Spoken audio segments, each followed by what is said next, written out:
tell me a little bit about our engagement with the IDB. Good. So, as I have said, we identify short-term projects in small rural communities to that these projects can yield results quickly and get people a supply of water, stabilize the water distribution system, and bring about improvements in people's lives. But there's a wider framework that need to be satisfied, which is the refurbishment of all your plants I talked about earlier on. Your plants, the WASA plants, have been in a state of disrepair. All of WASA's major water treatment plants like North Oropouche, Guanapo, Freeport, Narvet, Hillsborough, just to name a few, these plants, since they were constructed, were never refurbished. So they were all producing and they were all operating way below their design capacity. In some cases, 30%. Decades later. So whilst you had an expanding population, new communities building through HDC and private development, your industries and your commercial spaces are expanding and expanding demand, your water infrastructure is going in the opposite direction. Your plants are in a state of disrepair because you don't have a preventative maintenance program to keep them operating at optimal capacity.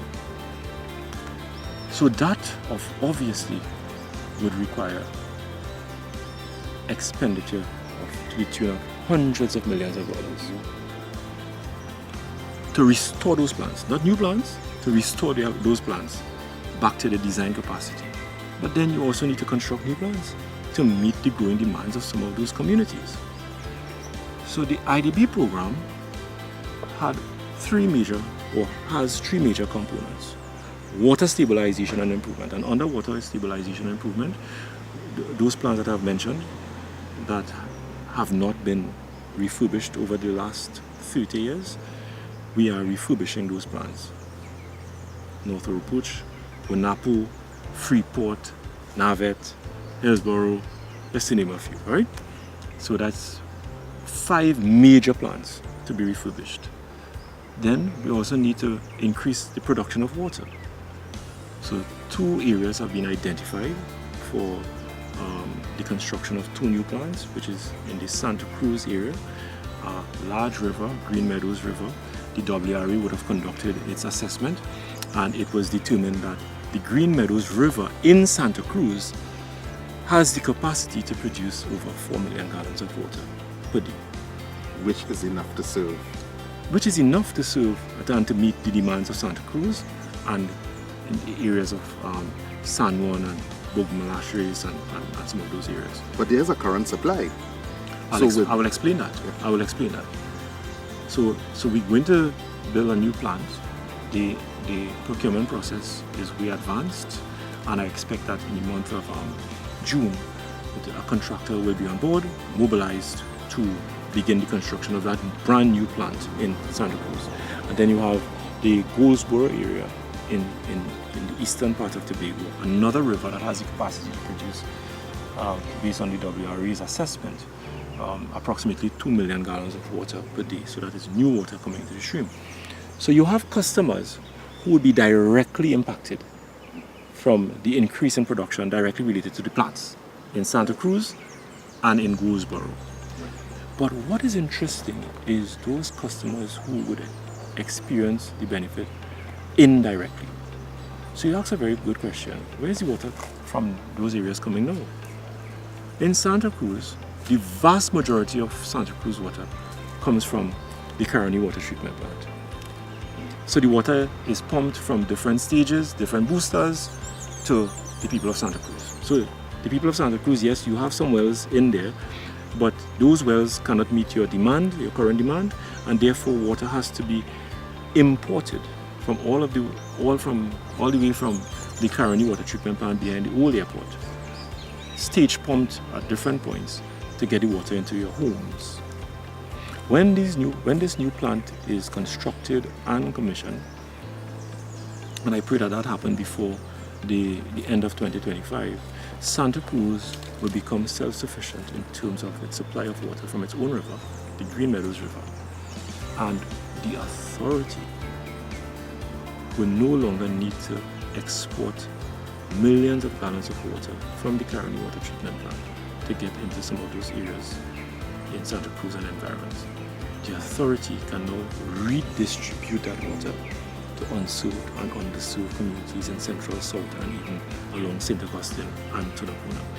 So whilst the plant will be constructed in the Santa Cruz area to benefit the people of Santa Cruz and environs, the people of St. Joseph, Tunapuna, St. Augustine, parts of Central Trinidad and South Trinidad will feel the indirect benefit because the authority cannot redistribute water to this area. And the same thing for Boseboro and Tobago.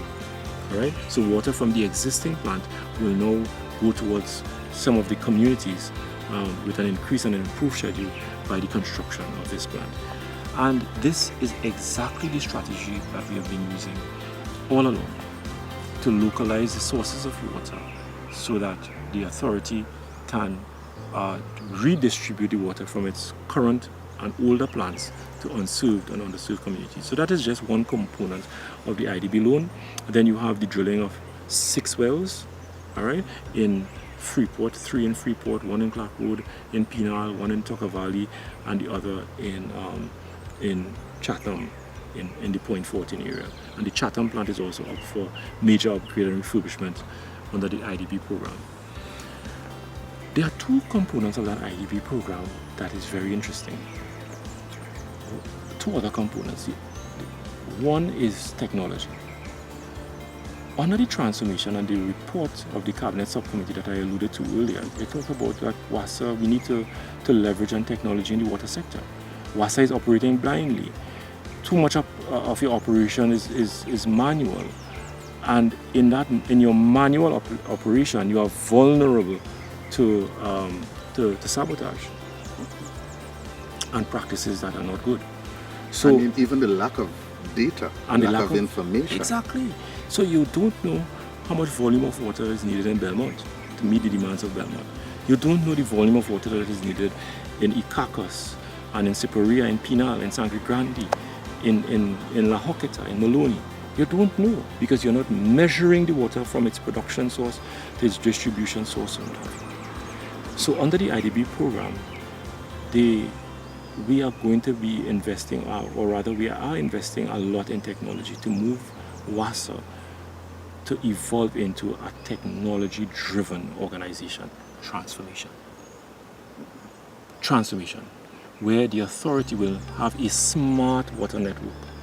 So whenever you have a disruption in your plant, whenever you have disruption at your pumps and booster stations, whenever you have major leaks, all of these things will now be detected at a central command system, which we call your OCC, or your Operational Command Center, so that the utility company can respond almost in real time. Whenever there is a disruption on its system, that will prevent it from responding to some of those disruptions and improving its response time so that customers will not feel the impact of that disruption. Because we are now moving into a fully automated distribution and transmission system, it puts data into the hands of managers so that they can manage effectively and manage with information and manage with data. And in real time. So a key component of that IDB loan is to create that smart water network where a lot of your transmission and distribution system will be metered by bulk meters. We are going to be deploying data loggers so that we can measure your pressures, especially on some of the hilly terrain. Right? We are also putting together a central command system where it's going to manage your entire transmission and distribution network. Some of your major water treatment plants will also be fully automated, where there is no need to send people manually to check very important things and data sets, etc.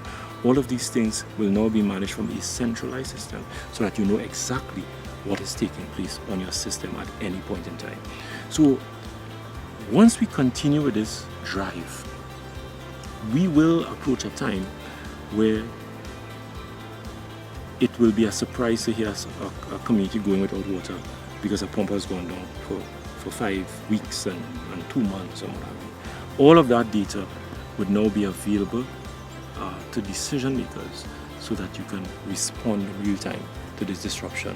And the result of that is an improvement in the levels of service, as well as WASA improving its relationship with its customers, so that when people call your customer center, the customer relations officer will be able to explain to them what is the issue and give them a timeline that the utility company would respond and resolve the issues, and when they will see a normalization in their levels of service.